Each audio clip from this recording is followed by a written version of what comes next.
c'est en 1969 que sort ce modèle, Fender Stratocaster, des usines Fender. 69, une année extrêmement riche au niveau musical, une année un petit peu de croisement, de transition, avec des groupes comme les Beatles qui signent leur 11e et dernier album studio avant une séparation, l'album Abbey Road, des groupes installés depuis le début des années 60 comme les Rolling Stones qui sortent leur 8e album studio, Let It Bleed, et un nombre très important de nouvelles formations qui vont marquer les décennies qui vont suivre en termes de musique dite prog, dite heavy, hard rock, classic rock, blues rock. On a par exemple aux États-Unis Allman Brothers Band, ZZ Top, Mountain, Brownville Station, un groupe uniquement féminin qui s'appelle Fanny qui voit le jour, tandis que de l'autre côté de l'océan Atlantique, en Angleterre, là aussi, on a pléthore de groupes qui sortent, notamment Thin Lizzy, UFO, Judas Priest, Wishbone Ash, Uri Ape, King Crimson, Trapeze, dans lequel on retrouve Mel Galley à la guitare, qui en 84 sera présent dans Whitesnake pour l'album Slide It In, ou le bassiste Glenn Hughes, bassiste-chanteur The Voice of Rock, qu'on retrouvera quelques années plus tard dans Deep Purple, et qui lui traversera par sa carrière solo et ses participations à des groupes comme Black Country Communion avec Joe Bonamassa, ou tout dernièrement Dead Daisies, qui traversera vraiment 50 années de rock. En France, on n'est pas en reste, quelques belles formations voient le jour également, c'est le cas de Ange, de Christian Descamps, c'est le cas de Magma, d'un autre Christian Vendeur, c'est le cas d'un groupe qui s'appelle Zoo. Emmenés par Joël Daïdé, ils sortiront également l'année de leur formation, 69, un premier album, et d'ailleurs le seul album de cette formation-là. Après, le chanteur aura une carrière solo, marquée par de très belles rencontres musicales, notamment en 70, où See Here, un de ses titres de l'album J'aime, sera écrit par Rory Gallagher. En France, on a également la sortie cette année-là d'un album que je trouve très intéressant à l'écoute, s'appelle Royal Incarnation, d'un groupe de Besançon, Dickens. Une musique qui est entre le heavy et le psychédélique, des riffs très intéressants, chantés en partie en anglais et en français, une voix des fois qui rappelle celle de Jean-Louis Aubert. A noter que le batteur, Serge Baumer, sera plus tard dans le groupe Trepan and Pal. Si on revient cette fois en Angleterre, il y a pas mal d'albums aussi à souligner. On a par exemple Tommy des Who, on a le deuxième album studio de Jethro Tull qui s'appelle Stand Up, on a le troisième album de Teen Years After avec Alvin Lee à la guitare qui s'appelle Shh. Voilà. Et on a également énormément de créativité qui mène pas mal de groupes à sortir 2 albums en une seule année. Deep Purple, qui sortent leur deuxième et troisième album, Led Zeppelin, le 1 et le 2. C'est le cas aussi pour Free, qui sort le 1 et le 2, Ton of Sobs et puis l'album éponyme. On a Colosseum, qui va sortir également 2 albums. Colosseum, c'est un groupe de jazz rock, avec un batteur complètement fou, avec un saxophoniste. A noter que c'est un groupe qui aura 2 formations. Il y aura un Colosseum 2 au milieu des années 70 avec Gary Moore à la guitare, avec Don Airey au clavier, qui traversera lui aussi toutes les décennies 80-90 comme sideman dans beaucoup de groupes, et qui a remplacé maintenant de manière définitive Jon Lord dans Deep Purple. On a également Neil Murray à la basse, qui sera plus tard le bassiste de Whitesnake. Autre groupe qui sort 2 albums cette année-là, Humble Pie, avec un duo de guitaristes extrêmement complémentaires, Peter Frampton, avec une carrière là aussi solo très riche ensuite, qui vient tout juste de terminer, et Steve Marriott, malheureusement décédé très tôt, à 47 ans je crois. À noter que un album live immortalise ça de manière extrêmement magnifique. Un album sorti en 71 qui s'appelle Rock in the Fillmore. Je vous conseille évidemment de l'écouter. En 69, donc, on voit à quel point il y a comme ça une émergence de groupes dans lesquels la guitare prend une place assez importante. On sait déjà que depuis le milieu des années 65, les guitaristes émergent, apportent une technicité de plus en plus grande. Euh, En Angleterre, on a Jeff Beck, on a Jimmy Page, on a Eric Clapton. Euh, Aux États-Unis, on a Jimi Hendrix. Et Jimi Hendrix, c'est vraiment l'association parfaite avec cet instrument, la Fender Stratocaster. On va parler un petit peu d'ailleurs de l'histoire de cette guitare. Elle apparaît en 1954. C'est pas le premier modèle que Leo Fender crée. Leo Fender, ce n'est pas un luthier, ce n'est pas un guitariste. À la base, c'est un concepteur, réparateur de radio, d'amplificateurs. Et c'est le fait de créer des amplis qui l'amène à rencontrer des musiciens, des guitaristes. Il commence à fabriquer des lap steel, voilà, c'est-à-dire des guitares qu'on jouait comme ça, à plat, avec un slide. C'était vraiment des guitares portées sur la musique country. Et puis, il vient à créer des guitares, et c'est le premier à créer justement ce qu'on appelle les guitares solid body, c'est-à-dire des guitares qui n'ont pas de caisse de résonance. Et il fera école, puisque sa première, donc, c'est l'Esquire en 1950 qui sort. 2 ans plus tard, Gibson emboîtera le pas avec la Les Paul, dont on a parlé dans l'épisode 1.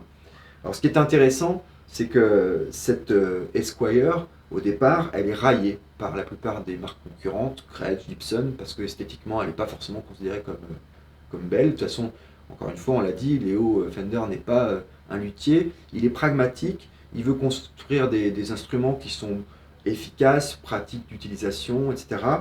En l'occurrence, elle est assez minimaliste, cette Esquire. Elle a un micro. Elle va évoluer pour devenir 1 an plus tard la Telecaster. C'est la même forme, donc voilà, si vous connaissez la Telecaster, vous voyez forcément ce qu'est une Esquire. La Telecaster a juste un micro de plus, mais sinon on a exactement le même modèle. Et donc après réflexion, après des nouveaux prototypes, après avoir fait essayer ces nouveaux prototypes à beaucoup de musiciens qui vont amener quelques modifications sur l'emplacement des boutons, sur le côté biseauté, là, pour que ce soit plus pratique à avoir, contre le corps, cette double échancrure qui permet un accès plus important au niveau des aigus et qui permet d'être plus à l'aise pour jouer très haut dans le manche. On arrive à ce modèle qui a aussi une innovation très importante au niveau du bloc vibrato. C'est la première fois qu'on a un vibrato qui tient comme ça à la justesse. Paul Bigsby, voilà, Paul Bigsby avait apporté son savoir à la marque Gibson, mais on avait un vibrato qui n'était pas forcément très juste après quelques utilisations. Là, voilà, il a travaillé 1 an sur ce projet-là et il le brevette, et la guitare est prête à sortir en 54. Et à sa sortie, elle fonctionne plutôt bien. Elle est portée par quelques musiciens importants, Mary Kay, une guitariste qui joue beaucoup aux États-Unis et qui donc a quand même une portée, elle passe à la télé, etc. Donc elle va porter la guitare. Buddy Holly, évidemment. Un peu plus tard, en Angleterre, Hank Marvin, des Shadows. Mais cette guitare, en tous les cas, elle va peu évoluer dans son concept. On va garder à peu près les mêmes caractéristiques, c'est-à-dire ce principe de 3 micros simple bobinage, d'un corps constitué d'aulnes, derrière un manche qui sera fait en érable et une touche en palissandre. Voilà. Donc au milieu des années 60, en 65, Fender revend la marque à CBS. Il reste 5 années à peu près consultant, mais avec une position très amoindrie, très faible. La plupart des observateurs considèrent que c'est une période où il y aura une régression dans la fabrication, dans la qualité de fabrication. De toute façon, on va vers une industrialisation que va connaître à peu près au même moment, 3 années plus tard, Gibson, dont on a parlé dans notre épisode 1. Sur un plan esthétique, en tous les cas, cette prise en main de la marque par CBS changera une chose notoire que vous remarquerez si vous regardez un petit peu les Fender, c'est la tête, voilà, qui est beaucoup plus grosse. Voilà. Et donc de 66 à 81, on aura cette tête beaucoup plus importante. La volonté de la marque, c'était qu'on voit mieux le logo.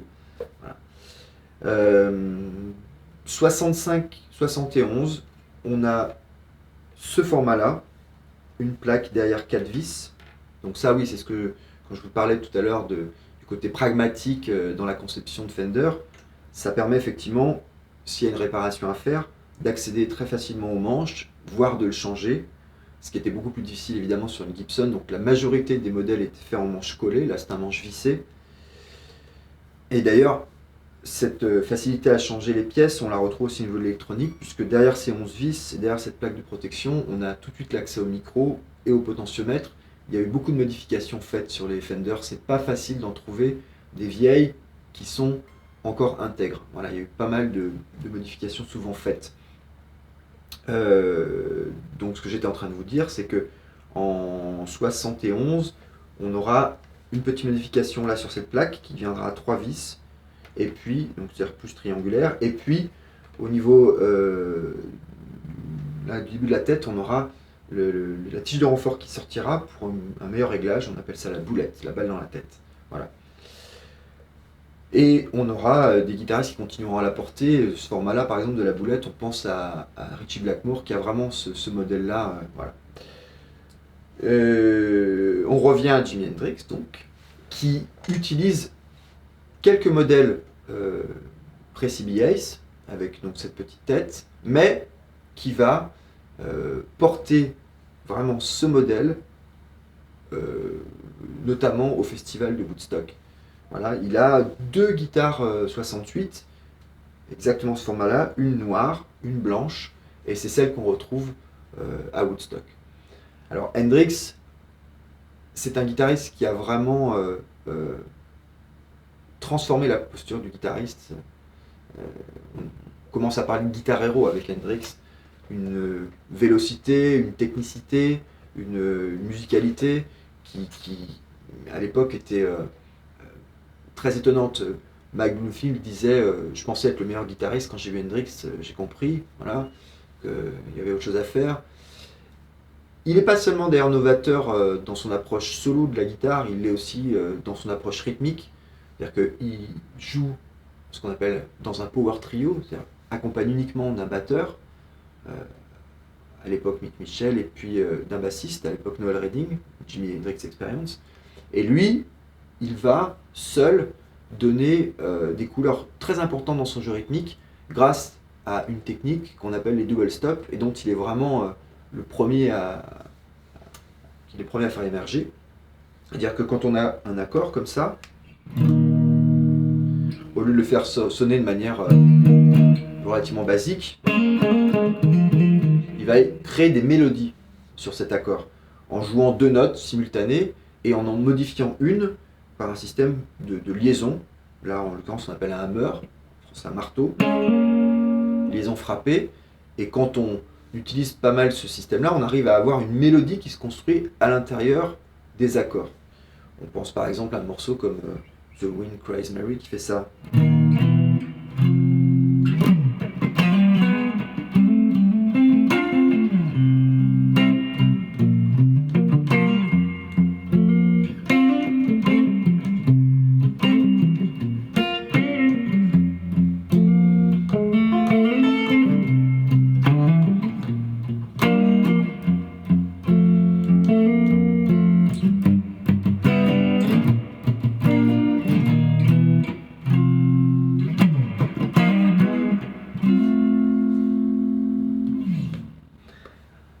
Outre ces apports vraiment au niveau de la musicalité, que ce soit rythmique ou solo, Hendrix va beaucoup travailler aussi sur le son.